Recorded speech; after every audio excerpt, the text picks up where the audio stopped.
అన్న నారా లోకేష్ గారు ఓ మాట అన్నారు. నా సొంత డబ్బులు పెట్టిన క్రికెట్ మ్యాచ్కి వెళ్ళాను, వైసీపీ వాళ్ళు ఎందుకు బాధపడుతున్నారని. ఏంటంట?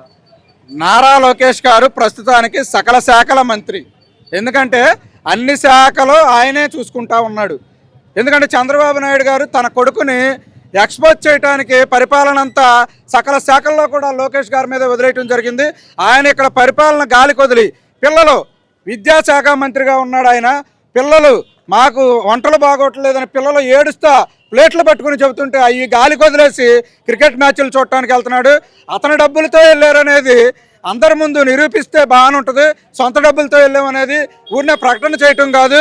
వైసీపీ వాళ్ళు ఏం బాధపడతలేదండి. పరిపాలనలో కూడా ఆ చొరవ చూపించమని అడుగుతున్నాం మేమందరం కూడా. శాసన మండలి స్పీకర్ పై కూడా మీరు క్రిస్టియనే, జగన్ క్రిస్టియన్ అనే కూడా మాట్లాడారు. ఏంటంటారు? జగన్మోహన్ రెడ్డి గారు ఎప్పుడో ఈ ప్రశ్నకి ఎప్పుడో సమాధానం చెప్పడం జరిగింది. వాళ్ళ నాన్నగారు ముఖ్యమంత్రిగా ఉన్నప్పుడు కూడా 5 సంవత్సరాలు స్వామివారికి పట్టువస్త్రాలు ఇవ్వటం జరిగింది బ్రహ్మోత్సవాల్లో. తర్వాత జగన్మోహన్ రెడ్డి గారు కూడా 5 సంవత్సరాలు కూడా బ్రహ్మోత్సవాల్లో పట్టువస్త్రాలు ఇవ్వటం జరిగింది.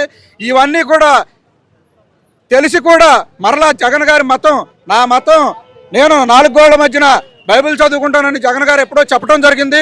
ఎవరి మతం వారి ఇష్టం, కానీ అన్ని మతాలను కూడా జగనన్న గౌరవిస్తాడు. అందరికీ సమానంగా పరిపాలన అందించాడు. కులం చూడడం, మతం చూడడం, పార్టీ చూడమని ఆయన పరిపాలన గత 5 సంవత్సరాల పరిపాలనే జగనన్న ప్రజల మనిషి అని చెప్పడానికి నిదర్శనం. అదేవిధంగా జగన్మోహన్ రెడ్డి గారి మీద వేసినటువంటి ముఖ్యమైన నిందలు లడ్డూలో కల్తీ జరిగిందని చెప్పడం జరిగింది. దాన్ని కూడా సుప్రీంకోర్టు అనుబంధంగా వేసిన చిట్టు లడ్డూలో కల్తీ జరగలేదని చెప్పడం